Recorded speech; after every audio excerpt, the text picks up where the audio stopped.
안녕, 우리 송천중학교 1학년 여러분.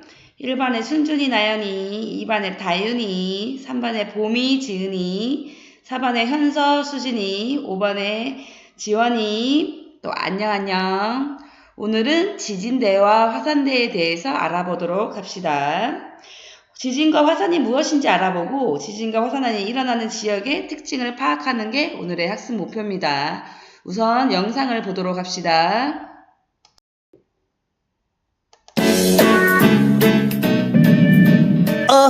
지진인가?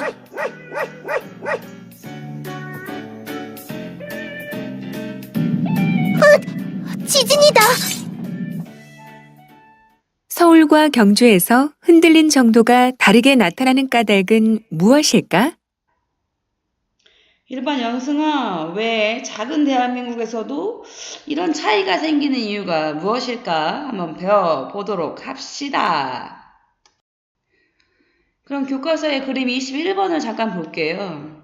이거는 네팔의 카트만두 지진이 났을 때의 모습이고 이 그림은 인도네시아의 브로모 화산 폭발이 일어났을 때의 그림이래요. 굉장히 심각하죠? 지진이 일어나는 이유는 대부분 땅이 오랫동안 힘을 받으면서 지진이 끊어질 때 이 정도의 지진이 일어난다고 생각하시면 됩니다. 지진 같은 경우에는 우리나라에 잘 일어나지 않기 때문에 지진 체험을 할 수 있는 곳은 있어요. 인터넷 쳐보면 각 시도별로 지진 체험을 직접 할 수 있고 해볼 수 있는 그런 경험센터가 있습니다. 지진 같은 경우에는 이제 진도와 규모로 요거를 표시하게 되는데, 이제 진도 같은 경우에는 지진에 의해서 어떤 장소가 흔들릴 정도와 피해 정도를 얘기하는 것이고, 규모는 그때에 방출된 에너지 양으로 표시하는 것입니다. 그래서 예를 들어서 설명한다면 우리나라 같은 경우에는 포항에 지진이 있었죠.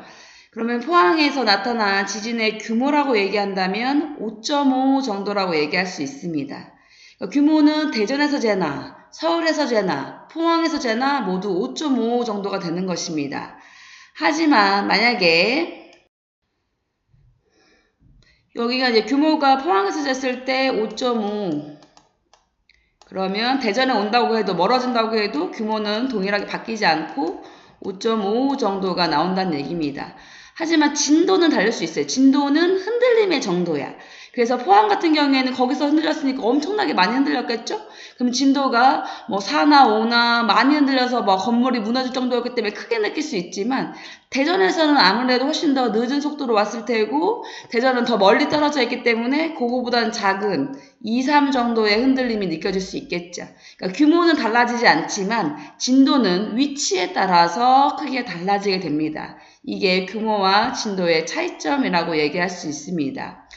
화산을 한번 봅시다. 화산은 여기서 폭발하게 되면 엄청나게 많은 먼지와 이런 용암이나 이런 게 흐르면서 이제 이런 용암, 화산, 쇠설물이라고 하는 건 이제 가루나 돌이나 이런 걸 얘기하는 겁니다. 그때 나오는 가스 이런 것들이 이제 발견하게 되고 역시 땅을 뚫고 나오기 때문에 지진을 동반하기도 합니다.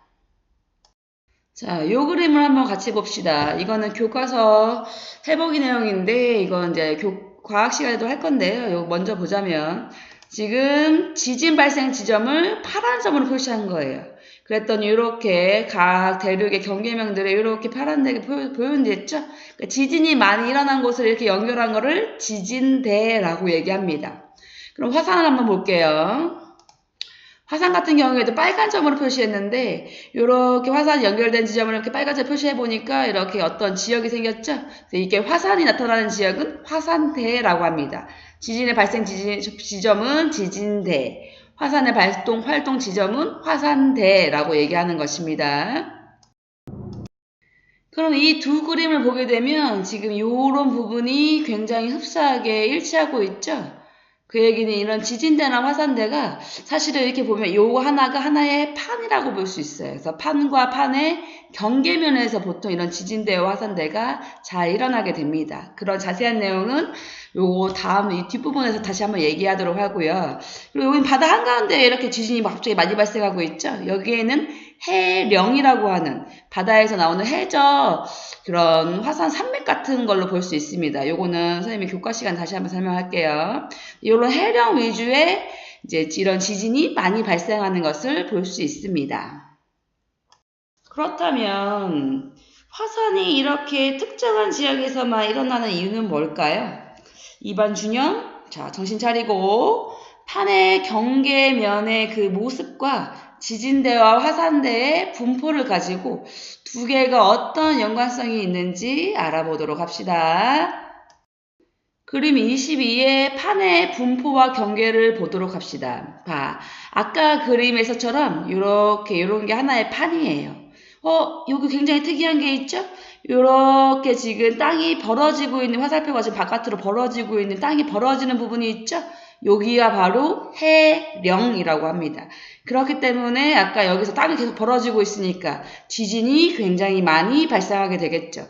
땅이 모여들고 있는 데도 있죠. 이런 건 해구라고 얘기합니다. 스쳐 지나가는 데도 있죠. 화살표의 모양을 보면 이 대륙이 지금 어디로 움직이고 있구나 이런 걸 알 수 있습니다. 그럼 이 그림 23번을 봅시다. 앞에서 배웠던 지진대와 화산대와 판의 경계를 다 한번 합쳐보도록 합시다. 자, 우선은 지진대를 파란색 점으로 이렇게 표시를 했어요. 그 위에다가 화산대를 빨간색 점으로 움직여 볼게요. 마지막으로 판의 경계선을 먼저 볼게요. 어때요? 지금 판의 경계선에 이렇게 빨간 선과 파란 선이 다 겹쳐져 있는 걸 볼 수 있죠?